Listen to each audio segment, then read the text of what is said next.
Spiderman 3 के Sandman के कपड़ों का आखिर क्या सेंस बनता है और वो हमेशा एक ही डिजाइन या कलर में क्यों होते हैं? क्या Krrish actually Marvel Cinematic Universe का हिस्सा बन सकता है? मूवी 60 FPS में क्यों नहीं बनती? और जॉन विक का भाई कौन है? और जॉन विक की लड़ाई हमेशा रात में ही क्यों होती है? ऐसे ही बहुत ही बेहतरीन और गजब के सवाल हमारे सब्सक्राइबर्स ने हमसे पूछे थे, जिनमें से सबसे बेहतरीन टॉप 10 क्वेश्चंस का जवाब आज की इस वीडियो में आपको मिलने वाला है। और अगर आपके दिमाग में भी कुछ ऐसे ही ऑसम सवाल हैं, तो कमेंट्स में उन्हें #AskGameoko के साथ इंक्लूड करना मत भूलिएगा।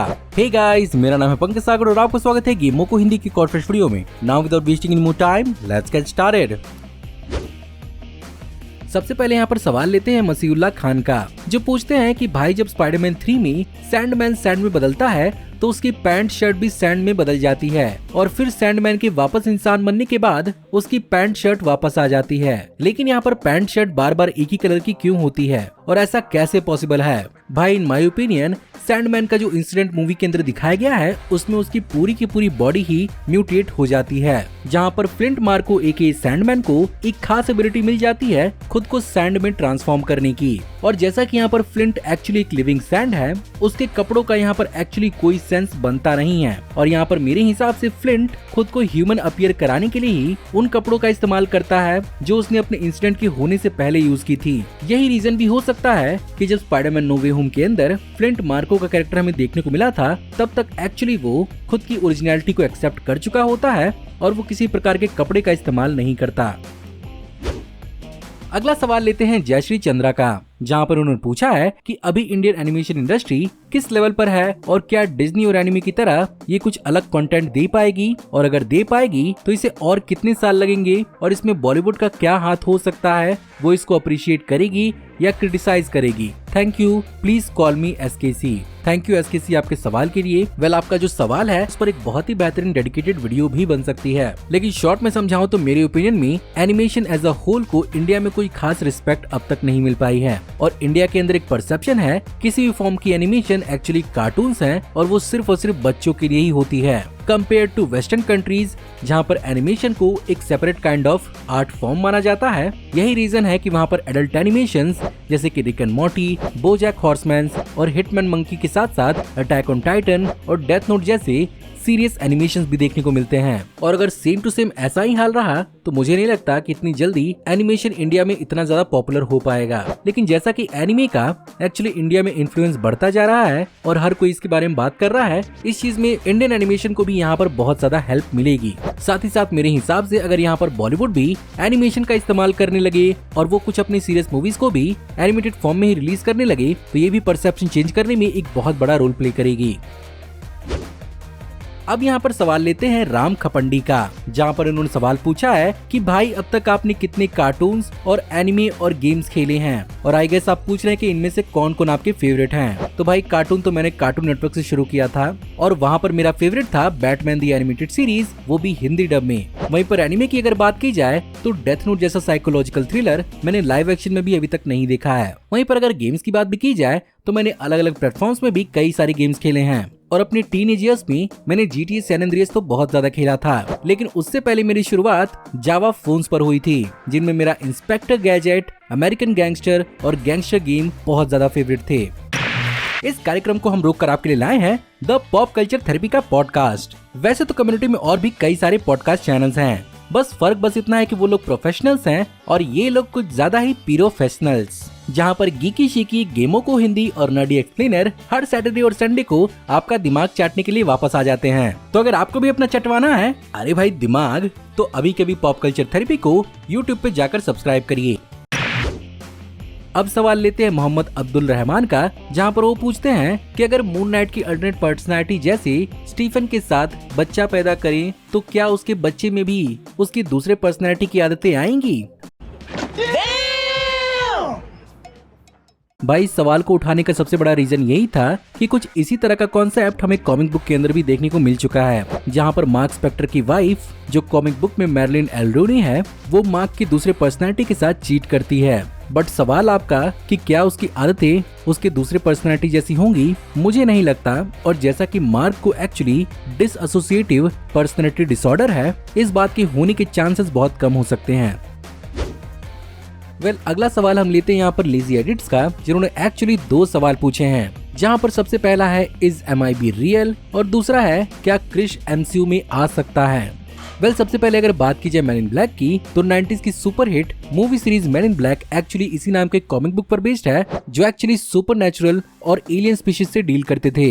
लेकिन एक्चुअली यहाँ पर मैन इन ब्लैक का कॉन्सेप्ट आया था क्लासिक एलियन साइटिंग की कहानियों से, जहाँ पर माना जाता था एलियन और UFO साइटिंग्स के बाद कुछ लोग काले सूट्स और हैट्स के साथ दिखते थे, जो साइटिंग्स के बाद एलियन और UFO से जुड़ी हुई सारी की सारी जानकारियां जुटाते थे। और वो मूवीज की तरह बिल्कुल भी ह्यूमन नहीं थे और ना ही वो किसी भी एस्पेक्ट से फनी थे।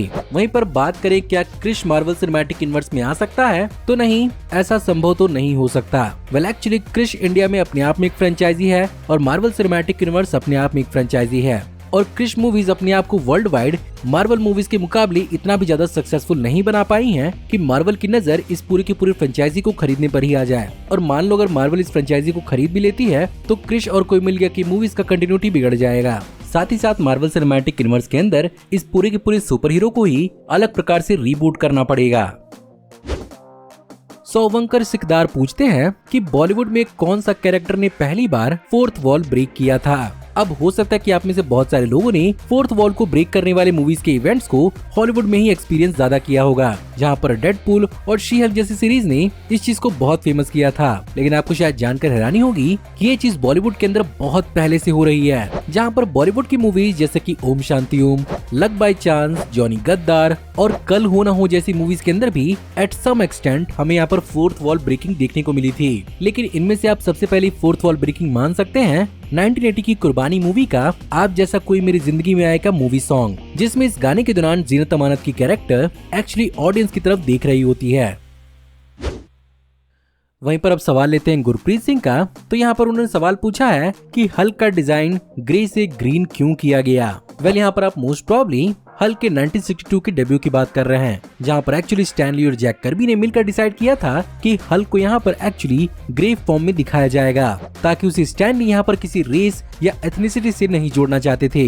लेकिन हल्क के कलरिस्ट स्टैन गोल्डबर्ग के साथ एक प्रॉब्लम हो गई, जहां पर ग्रे और ग्रे की शीट्स को कलर करने के दौरान प्रिंटिंग में ये कलर्स एक्चुअली ग्रीन रूप से नजर आए, जिसके कारण यहाँ पर स्टैनली ने इस पूरे के पूरे कैरेक्टर को ही ग्रीन किया और यही अब उसका आइकॉनिक कलर बन चुका है।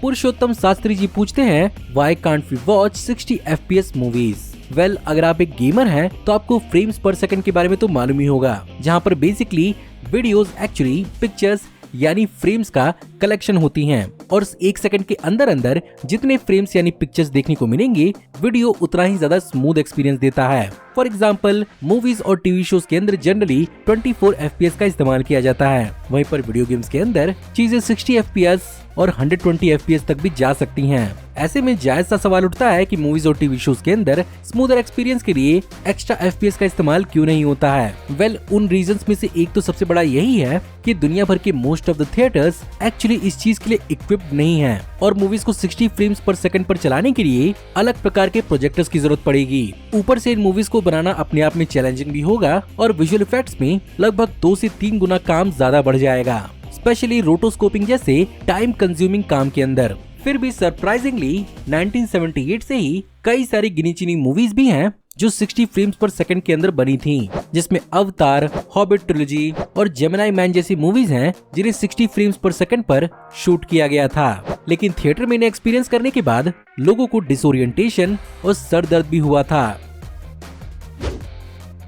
इसके अलावा द हेल बॉय पूछते हैं ब्रो जॉन विक का कोई भाई है क्या, और जॉन विक ने कौन कौन से फेमस लोगों के साथ क्रॉसओवर किया है। भाई जॉन विक की फ्रेंचाइजी के अंदर अभी तक उसके किसी भाई या उसके किसी सगे परिवार के बारे में तो रिवील नहीं किया गया है, पर हाँ बिहाइंड द सीन कुछ ऐसी थ्योरीज हैं जिसमें जॉन विक के भाई को ऑलरेडी स्टैब्लिश कर दिया गया है, जहाँ पर हमें 2013 में द पैकेज मूवी के अंदर स्टीव ऑस्टिन ने टॉमी विक का रोल प्ले किया था, जहाँ पर इन दोनों के कैरेक्टर्स के बीच में काफी ज्यादा सिमिलैरिटीज हैं। सबसे हैरानी की बात तो ये है कि यहाँ पर डायरेक्ट कॉलस्टार्ड जिन्होंने जॉन विक की कहानी को लिखा है, उन्होंने ही इस मूवी को लिखा था, जिसके कारण हाँ यहाँ पर कनेक्शन बन सकता है। रही बात क्रॉसओवर की, तो फिलहाल तो कोई क्रॉसओवर हमें अभी तक देखने को नहीं मिला है, पर हाँ जॉन विक की फ्रेंचाइजी पर आने वाली मूवी बैलेरिना के अंदर होपफुली हमें जॉन विक का एक क्रॉसओवर देखने को मिल जाएगा, जिसमें अना दे आर्मस बैलेरिना का रोल प्ले करते हुए नजर आएंगी। इसके अलावा इस वीडियो का फाइनल क्वेश्चन जॉन विक की फ्रेंचाइजी से ही तौफीक बेलिम ने पूछी है, जहां पर उनका सवाल है कि जॉन विक की फाइट्स नाइट में ही क्यों होती है। एंड डेफिनेटली एक बहुत ही जायज सवाल है कि अगर काम गोली बंदूक वाला ही खून खराबा करना है तो उसे रात के बजाय दिन में भी तो भरी रोशनी में किया जा सकता है। वेल, इस पर्टिकुलर रीजन के पीछे मेरी कुछ थ्योरीज हैं, जहाँ पर सबसे पहले तो जॉन विक एक नोवार मूवी की तरह होती है, जिसके कारण हमेशा नोवार क्लासिक्स को ब्लैक एंड व्हाइट में ही दिखाया जाता है। ऐसे में नाइट का सीन जॉन विक की मूवीज को काफी ज्यादा कॉम्प्लीमेंट करता है। साथ ही साथ जैसा कि भरी दोपहर के अंदर अंडरवर्ल्ड खुद को लोगों की नजर के सामने नहीं रखना चाहते, वो एक्चुअली खुद को हाइड करते हैं। यही रीजन है कि जितनी भी दिन में फाइट्स हमने देखने को मिली है वो किसी पब्लिक प्लेस या लोगों के बीच में नहीं थी। ऊपर से यहाँ पर डायरेक्टर चैड स्टेहेल्स्की नाइट लाइट को भी काफी अच्छे तरीके से प्रेजेंट करना चाहते थे, जिसके कारण मेरे हिसाब से ये कुछ रीजन हो सकते हैं कि क्यों जॉन विक को एक्चुअली रात में दिखाया जाता है। सो गाइज, ये था आज का आज गेमोको का एक स्पेशल एपिसोड। मैं उम्मीद करता हूँ कि आपको आज की वीडियो जरूर पसंद आई होगी, और अगर आपको आज की वीडियो पसंद आई हो तो प्लीज वीडियो को लाइक जरूर करिएगा। और हाँ, कमेंट्स में आप अपने सवाल #आज गेमोको के साथ इंक्लूड करना मत भूलिएगा। हमारी आने वाली ऐसे ऑसम वीडियोस को देखते रहने के लिए हमारे चैनल को सब्सक्राइब करिए, बेल वाले आइकन को दबाइए और हमारी वीडियोस को बिना मिस किए एंजॉय करते रहिए। और अगर आप चाहें तो इस वीडियो के लिंक को अपने दोस्तों के बीच में जितना हो सके उतना शेयर करें। Thank you for watching, see you in the next video. Till then take care, good bye.